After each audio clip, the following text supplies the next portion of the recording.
Salut les collectionneurs, bienvenue sur Baka. Aujourd'hui on se retrouve pour du Dragon Ball avec les annonces figurines à sortir au mois d'avril côté Banpresto. Et on n'a pas moins de 4 annonces à vous faire aujourd'hui et on va commencer du coup avec une Majin Vegeta qui peut plaire ou pas plaire, c'est selon. Ouais, c'est selon. Alors moi j'aime bien les History Box, j'aime bien. Ouais, j'aime bien les History Box, j'aime bien l'idée, le concept en tout cas. Elle me plaît plutôt, cette figurine de Majin Vegeta. Après, c'est vrai qu'on en a beaucoup des Majin Vegeta, donc c'est peut-être pas celle qu'on attendait, mais c'est une gamme qui revient sur les moments phares de Dragon Ball, les moments cultes.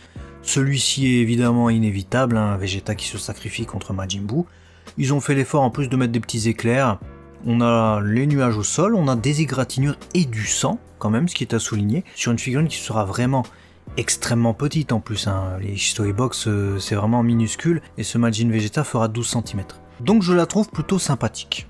Ouais, je suis d'accord avec toi. J'ai l'impression que les History Box se maintiennent niveau qualité et tu l'as dit, c'est des petites tailles. J'ai l'impression que c'est un peu les Imagination modernes. Pour ceux qui ont connu ça à l'époque, où on revient sur des moments clés. Écoute, si ça peut continuer et proposer ça en qualité, bah écoutez, pourquoi pas. C'est pas des figurines qui coûtent cher en plus. Donc allons-y gaiement. Une réjouissance ou pas, je sais pas trop. Moi perso, je m'en bats un peu les steaks. C'est cette Blood of Saiyan de Goku Ultra Instinct.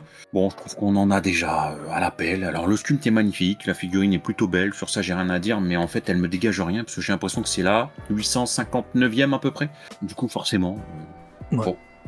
Je comprends pas trop, j'ai l'impression de voir un line-up de 2018, alors sauf s'ils nous réservent quelque chose pour Dragon Ball Super en 2024, donc d'ici quelques mois, puisque ça sortira début d'année.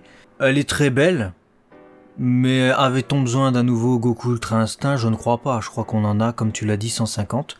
Donc on va passer à un autre regroupement de personnages qu'on commence à avoir aussi pas mal de fois en figurine, mais cette fois l'originalité vient du fait qu'on a des poses quasiment jamais faites.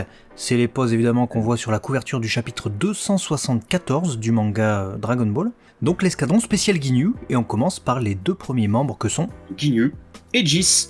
Voilà, bah écoute, moi ça c'est peut-être la nouvelle qui me ravit le plus. Parce que les Solid Edgeworks, alors faudra voir si les tailles sont bien respectées in fine, mais ça a plutôt l'air, parce que Ginyu fera 10 cm apparemment, 13 cm pour Jis.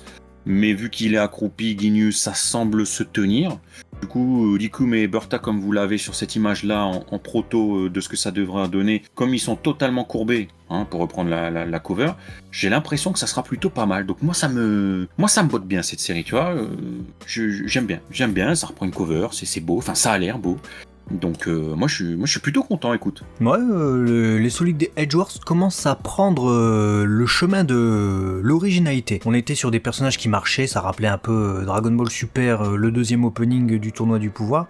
On est parti sur tout à fait autre chose, on commence à avoir Majin Buu statique. Là on va avoir l'escadron spécial Ginyu en train de taper une pose assez originale.